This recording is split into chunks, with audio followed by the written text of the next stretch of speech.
ہمارا دوسرا سوال ہے آپ سے، قبر کی زیارت کو جائیں تو سب سے پہلے کیا کریں؟ جی دیکھیے، اس تعلق سے میں یہ عرض کرنا چاہوں گا کہ ہم دیکھتے ہیں، اور جو لوگ بھی اگر اولیاء کرام کے مزارات پر حاضری دیتے ہیں تو عموماً مزار سے متصل یا اس کے آس پاس میں کوئی ایک عبادت گاہ ہوتی ہے، یا تو مستقل مسجد ہے یا پھر وہاں ایک کوئی عبادت کی جگہ ہوتی ہے۔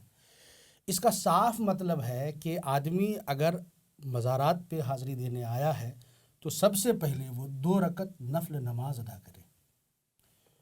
اس کے لیے اس بات کا خیال رکھے کہ وقت مکروہ نہ ہو۔ جو 3 وقت ہے مکروہ، ایک وقت ہے سورج کے طلوع ہونے کے بعد 20 منٹ تک، ایک زوال کا وقت، اور ایک سورج غروب ہونے سے 20 منٹ پہلے۔ یہ 3 وقت ہے جو مکروہ ہے، اس وقت میں نماز وغیرہ جائز نہیں ہے۔ تو ایسے اوقات اگر نہ ہو تو وہ پہلے 2 رکعت نفل نماز پڑھ لے۔ یہ مساجد کا آستانوں کے بغل میں ہونا، اس کا بھی ثبوت اگر ہم تاریخ اسلام کے حوالے سے دیکھیں تو ملتا ہے۔ اصحاب کہف کا واقعہ بہت مشہور ہے۔ وہاں پر بھی ایک ایسی جگہ تھی جہاں پر لوگ جا کے عبادت کرتے تھے اور پھر وہاں سے تبرک حاصل کرتے، برکت حاصل کرتے تھے، رحمت کا نزول ہوتا ہے اس طرح سے۔ تو ان بزرگان دین کے قبروں کے آس پاس میں جو مساجد ہیں، وہاں پر اگر ہم نماز ادا کرتے ہیں تو ہماری نماز کے قبول ہونے کی امید بڑھ جاتی ہے۔ جی، یہ کام کرنا ہے ہمیں سب سے پہلے وہاں جانے کے بعد۔ اس کے بعد ہمیں یہ کرنا ہے کہ ہم نماز سے جب فارغ ہو گئے، اور اگر آپ فرض نماز نہیں پڑھے ہیں تو سب سے پہلے فرض نماز پڑھیے، چونکہ نماز بہرحال فرض ہے۔ ایسا جو ایک لوگوں میں رواج پا چکا ہے کہ قبروں کی زیارت کے لیے جاتے ہیں تو نماز چھوڑ دیتے ہیں، قبر ہی کی زیارت میں لگے رہتے ہیں، یہ سراسر غلط ہے۔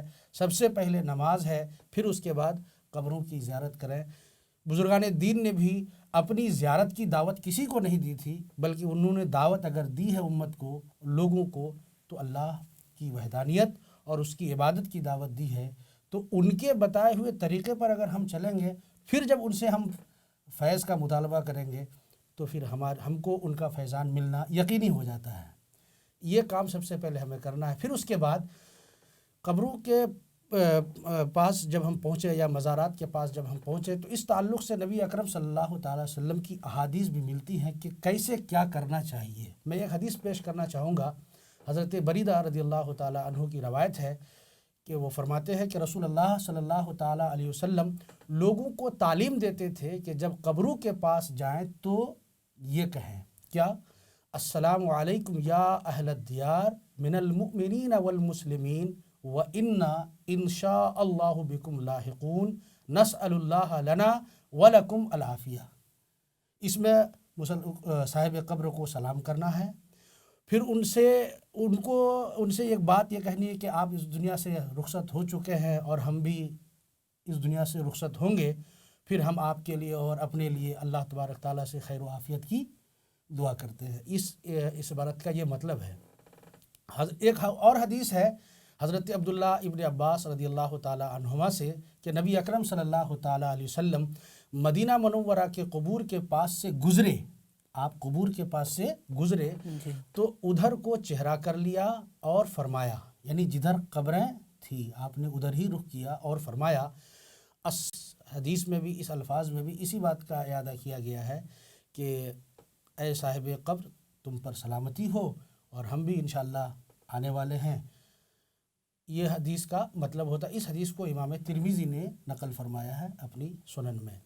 اس کے علاوہ حضرت عائشہ صدیقہ رضی اللہ تعالی عنہا سے روایت ہے، وہ فرماتی ہیں کہ جب میری باری کی رات ہوتی، چونکہ نبی اکرم صلی اللہ تعالی وسلم کے ازواج مطہرات متعدد تھے اور آپ سب میں عدل کرتے تھے، تو وہ جو رات حضرت عائشہ صدیقہ رضی اللہ تعالی عنہا کی باری کی ہوتی، تو حضرت عائشہ فرماتی ہے کہ حضور آخر شب میں، یعنی رات کے آخری حصے میں بقیع کو جاتے ہیں۔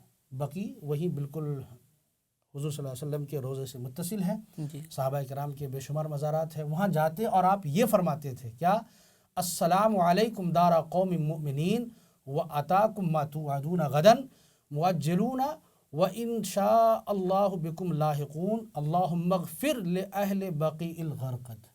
اس میں بھی آپ نے سلام بھیجا، اور جو اس دنیا سے رخصت ہو گئے، جو وہاں پر جن کے قبور تھے، جو مدفون تھے، آپ نے ان کی مغفرت کے لیے دعا فرمائی۔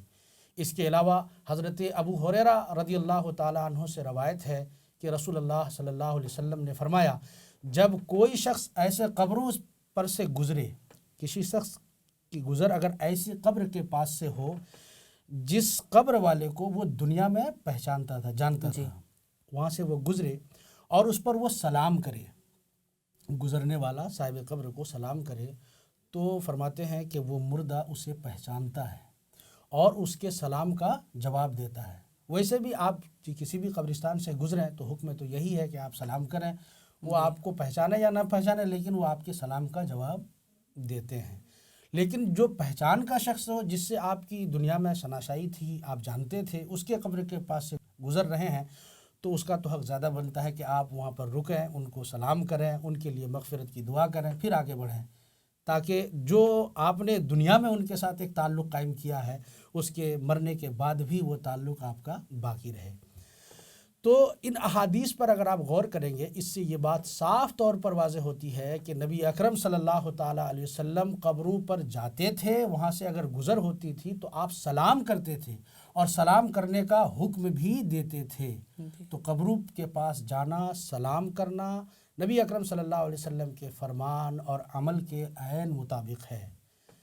یہ قبروں کے پاس جب آپ پہنچتے ہیں تو اس کا یہ طریقہ ہے۔ جی، اب ہمارا سوال ہے کہ اگر کسی قبر کے نزدیک مسجد وغیرہ نہ ہو، جی، جیسے عموماً گاؤں کے قبرستان اور عام قبرستان ہیں، جی، تو ایسی صورت میں کیا کیا جائے؟ جی، ہاں، ایسا بہت ممکن ہے اور ایسا زیادہ ہے کہ مزارات تو عموماً کم ہے بنسبت عام قبور کی، تو یہ ایک سوال بنتا ہے۔ ایسی صورت میں اس کا طریقہ کار فقہائے کرام نے یہ بیان کیا ہے کہ وہ انسان اپنے ہی گھر میں جہاں سے جانا ہے، وہ اپنے ہی مکان میں 2 رکعت نفل پڑھے، اور اس کا طریقہ یہ بیان کیا گیا ہے کہ ہر رکعت میں سورہ فاتحہ کے بعد آیت الکرسی 1 بار اور قل هو اللہ احد جو سورہ اخلاص ہے اسے 3 بار پڑھے، اور نماز کا ثواب میت کو پہنچائے۔ جی، عبادت اللہ کے لیے ہو اور اس کا جو ثواب ہے وہ میت کو پہنچائے۔ پھر اس کے بعد یہ بیان کیا جاتا ہے کہ جب آپ ایسا کرتے ہیں تو اللہ تبارک تعالیٰ میت کی قبر میں نور پیدا کرے گا اور اس شخص کو بہت بڑا ثواب عطا فرمائے گا۔ یہ آپ نے کر لیا۔ جی، اس کے بعد آپ قبرستان جائیں، قبرستان کی طرف جائیں اور راستے میں لا یعنی باتوں سے پرہیز کریں۔ جب آپ ارادہ کر چکے ہیں تو بالکل دعا و درود اور ذکر و اذکار کرتے ہوئے قبرستان کی طرف چلیں۔ جب آپ وہاں پہنچ گئے تو جوتیاں اتار دیں اور قبر کے سامنے اس طرح سے کھڑے ہوں کہ آپ کا رخ میت کی طرف ہو اور آپ کی پیٹھ قبلہ کی طرف ہو۔ جب وہاں پہنچ گئے، جب یہ کیفیت آپ کی ہو گئی تو اس کے بعد آپ یہ کہیں گے، السلام علیکہ، السلام علیکم یا اہل القبور، یغفر اللہ لنا ولکم وانتم سلفنا ونحن بالاثر۔ یہ آپ نے کہا۔ پھر اس کے بعد آپ سورہ فاتحہ، آیت الکرسی، سورہ اذا زلزلت اور الہاکم التکاثر، سورہ ملک، اور اس کے علاوہ جو دوسری صورتیں ہیں آپ وہ بھی پڑھیں۔ اگر یہ سب یاد نہیں ہے تو جو بھی قرآن کی آیت ہے آپ کو یاد، اسے پڑھ لیجئے، اور اسے پڑھنے کے بعد اس کا ثواب صاحب قبر اور دیگر مرحومین کو پہنچائیں۔ یہ طریقہ ہے۔ اس کے بعد جی، ان صاحب قبور کی مغفرت کے لیے دعا کریں اور بلندی درجات کی دعا کریں۔ یہ کرنے کے بعد آپ ان کو وسیلہ بنائیں، صاحب قبور کو وسیلہ بنائیں۔ بزرگان دین کے مزارات پہ بھی جانے کا یہی مسئلہ ہے کہ جب آپ وہاں پہنچ رہے ہیں تو ان کو وسیلہ بنائیں، ان کو وسیلہ بنا کر اپنے مقاصد اور تمنائیں رب کے حضور پیش کریں۔ یہ طریقہ ہے قبروں کے پاس جانے کا۔ اب ہمارا آخری سوال یہ ہے، زیارت قبور کے لیے ایام مقرر ہیں یا نہیں؟ جی، زیارت قبور کے لیے ایام مقرر نہیں ہے، کوئی دن خاص نہیں ہے، کوئی وقت خاص نہیں ہے۔ ہاں، اس تعلق سے بہتر ہے کہ کچھ ایام کا ذکر ہے کہ ان ایام میں فلاں وقت میں جانا زیادہ بہتر ہے۔